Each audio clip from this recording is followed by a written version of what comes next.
You're listening to the Wild 7 Podcast Network. Listen different.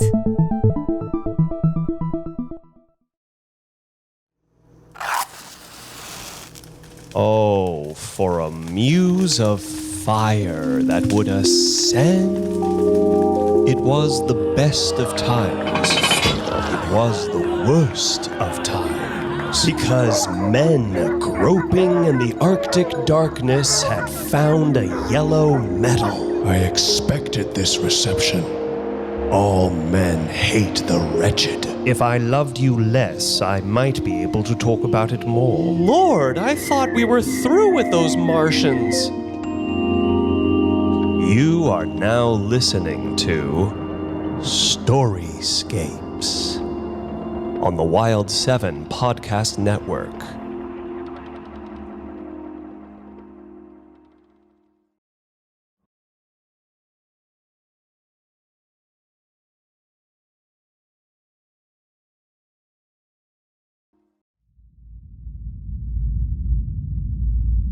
The Telltale Heart by Edgar Allan Poe, performed by Alex Rogers. True!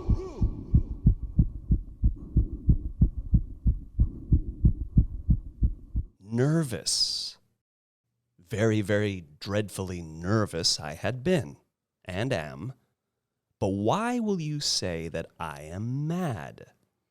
The disease had sharpened my senses, not destroyed, not dulled them. Above all was the sense of hearing acute.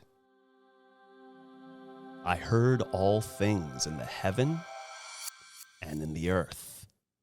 I heard many things in hell.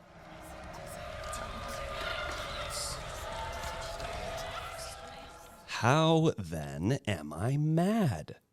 Hearken, and observe how healthily, how calmly I can tell you the whole story. It is impossible to say how first the idea entered my brain, but once conceived, it haunted me day and night. Object there was none.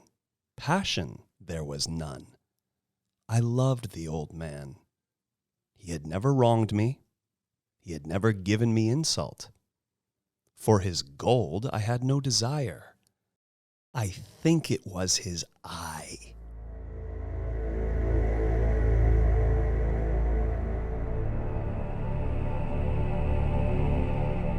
Yes, it was this. He had the eye of a vulture, a pale blue eye with a film over it. Whenever it fell upon me, my blood ran cold.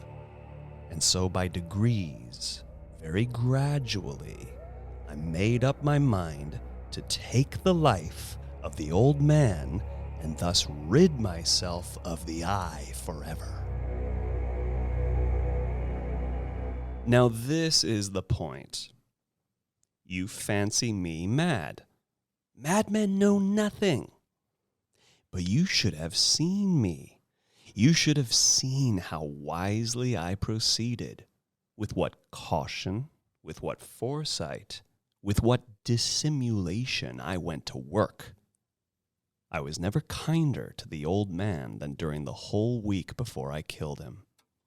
And every night, about midnight, I turned the latch of his door and opened it, oh so gently.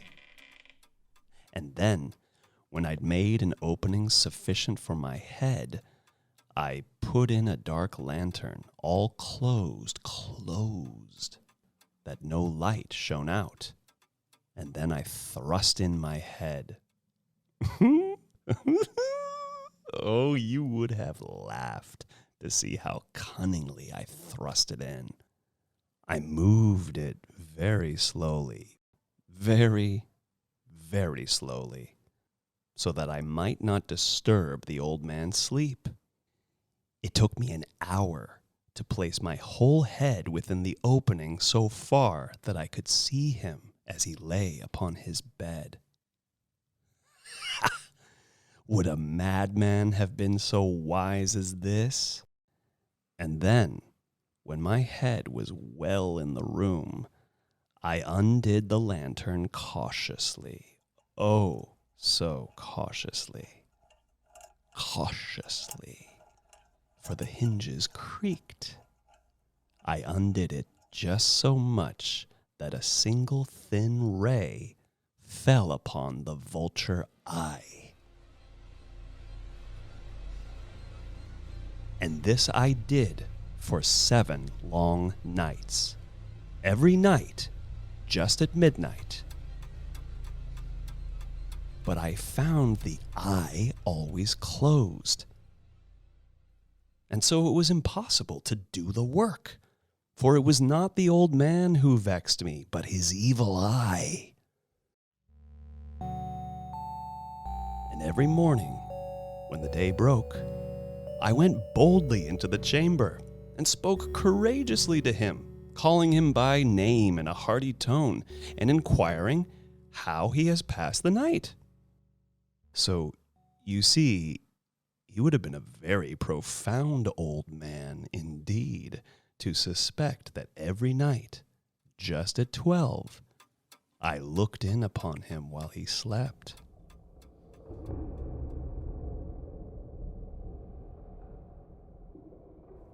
Upon the 8th night, I was more than usually cautious in opening the door.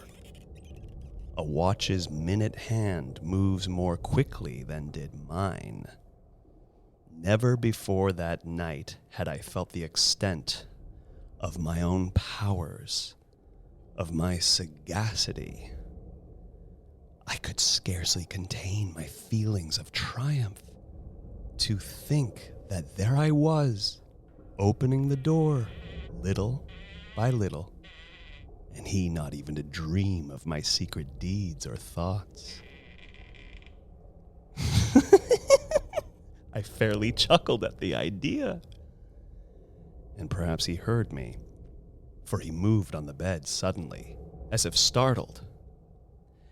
Now you may think that I drew back, but no. His room was as black as pitch with the thick darkness, for the shutters were close-fastened through fear of robbers. And so I knew that he could not see the opening of the door, and I kept pushing it on steadily, steadily. I had my head in and was about to open the lantern when my thumb slipped upon the tin fastening, and the old man sprang up in bed, crying out, "Who's there? Who's there? Who's there?" I kept quite still and said nothing. For a whole hour I did not move a muscle, and in the meantime I did not hear him lie down. He was still sitting up in the bed, listening, as I have done, night after night, hearkening to the death watches in the wall. Presently, I heard a slight groan, and I knew it was the groan of mortal terror. It was not a groan of pain or of grief. Oh, no. It was the low, stifled sound that arises from the bottom of the soul when overcharged with awe. I knew the sound well, many a night, just at midnight, when all the world slept. It has welled up from my own bosom, deepening with its dreadful echo the terrors that distracted me. I say I knew it well. I knew what the old man felt and pitied him, although I chuckled at heart. I knew he had been lying awake ever since the first slight noise, when he had turned in the bed. His fears had been ever since growing upon him. He'd been trying to fancy them causeless, but could not. It's nothing but the wind in the chimney. It's only a mouse crossing the floor. Or, It's merely a cricket, which has made a single chirp. yes, he'd been trying to comfort himself with these suppositions, but he had found all in vain. All in vain, because death, in approaching him, had stalked with his black shadow before him and enveloped the victim. And it was the mournful influence of the unperceived shadow that caused him to feel, although he never saw nor heard, to feel the presence of my head within the room. When I had waited a long time, very patiently, without hearing him lie down, I resolved to open a very, very little crevice in the lantern. So I opened it. You cannot imagine how stealthily, until at length a simple, dim ray, like the thread of the spider, shot from out the crevice and fell upon the vulture eye.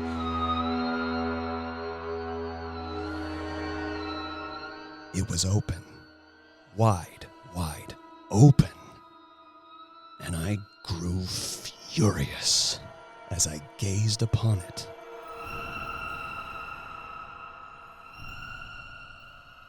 I saw it with perfect distinctness, all a dull blue, with a hideous veil over it that chilled the very marrow in my bones.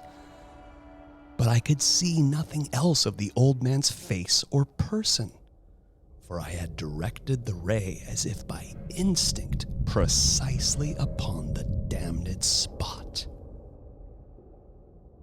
And have I not told you that what you mistake for madness is but over-acuteness of the sense? Now I say, there came to my ears a low, dull, quick sound, such as a watch makes when enveloped in cotton. I knew that sound well, too.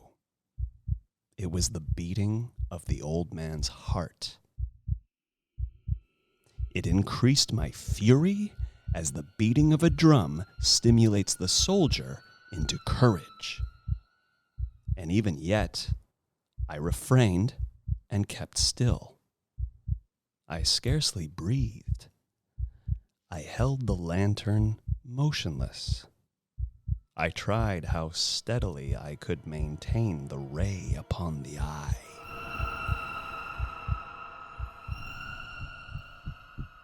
Meantime, the hellish tattoo of the heart increased. It grew quicker and quicker, and louder every instant. The old man's terror must have been extreme. It grew louder. I say louder every moment. Do you mark me well? I've told you that I am nervous, and so I am. And now, at the dead hour of the night, amid the dreadful silence of that old house, so strange a noise as this excited me to uncontrollable terror. Yet for some minutes longer, I refrained and stood still. But the beating grew louder. I thought the heart must burst. And now a new anxiety seized me. The sound would be heard by a neighbor. The old man's hour had come. With a loud yell, I threw open the lantern and leapt into the room. He shrieked once, only once. In an instant, I dragged him to the floor and pulled the heavy bed over him. I then smiled gaily to find the deed so far done. But for many minutes, the heart beat on with a muffled sound. This, however, did not vex me. It would not be heard through the wall.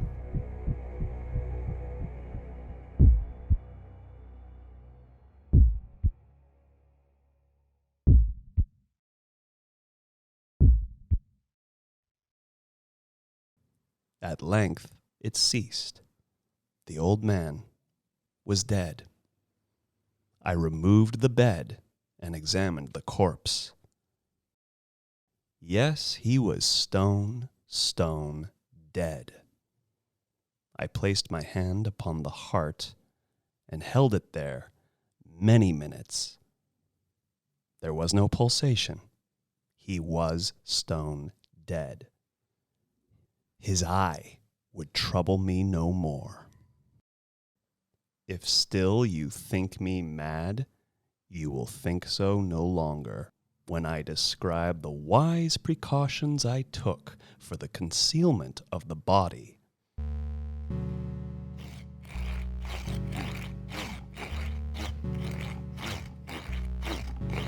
The night waned, and I worked hastily, but in silence. First of all, I dismembered the corpse. I cut off the head, and the arms, and the legs. I then took up 3 planks from the flooring of the chamber and deposited all between the scantlings.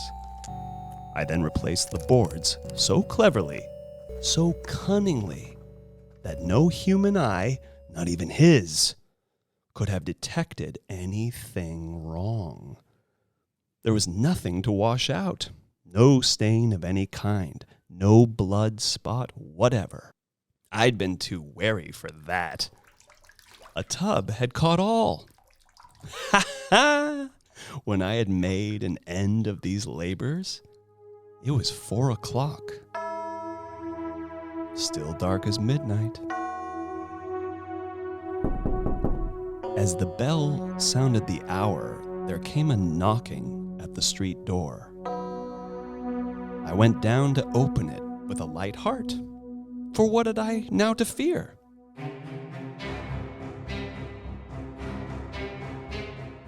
There entered 3 men who introduced themselves with perfect suavity as officers of the police. A shriek had been heard by a neighbor during the night. Suspicion of foul play had been aroused. Information had been lodged at the police office. And they, the officers, had been deputed to search the premises. I smiled. For what had I to fear? I bade the gentleman welcome. The shriek, I said, was my own in a dream. The old man I mentioned was absent in the country. I took my visitors all over the house. I bade them search well. I led them at length to his chamber. I showed them his treasures, secure, undisturbed. In the enthusiasm of my confidence, I brought chairs into the room and desired them here to rest from their fatigues, while I myself, in the wild audacity of my perfect triumph, placed my own seat upon the very spot beneath which reposed the corpse of the victim. The officers were satisfied. My manner had convinced them. I was singularly at ease. They sat, and while I answered cheerily, they chatted of familiar things. But ere long, I felt myself getting pale and wished them gone. My head ached, and I fancied a ringing in my ears. But still they sat and still chatted. The ringing became more distinct. It continued and became more distinct. I talked more freely to get rid of the feeling, but it continued and gained definiteness, until at length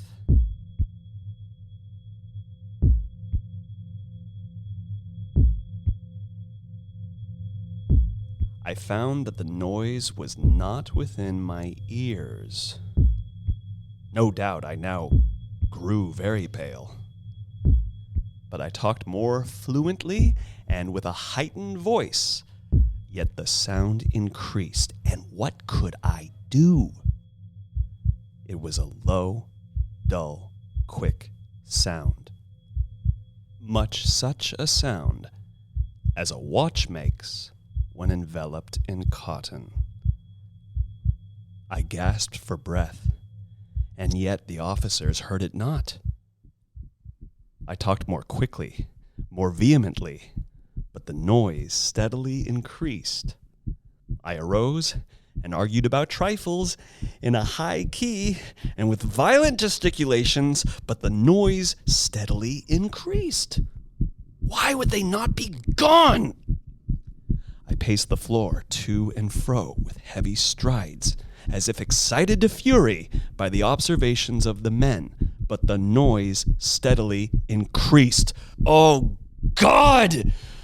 What could I do? I foamed. I raved. I swore. I swung the chair upon which I had been sitting and grated it upon the boards, but the noise arose over all and continually increased. It grew louder, louder, louder, and still the men chatted pleasantly and smiled. Was it possible they heard not? Almighty God, no, no. They heard, they suspected, they knew. They were making a mockery of my horror. This I thought, and this I think. But anything was better than this agony. Anything was more tolerable than this derision. I could bear those hypocritical smiles no longer. I felt that I must scream or die. And now, again. Hark! Louder, louder, louder, louder. Villains! I shrieked. Dissemble no more! I admit the deed! Tear up the planks! Here! Here! It is the beating of his hideous heart!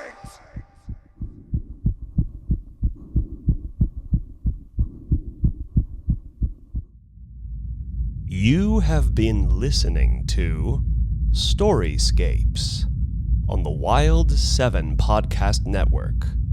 The story you have just heard is The Telltale Heart by Edgar Allan Poe, performed and sound designed by Alex Rogers, opening theme music by Inca Rose, produced by Chris Trull.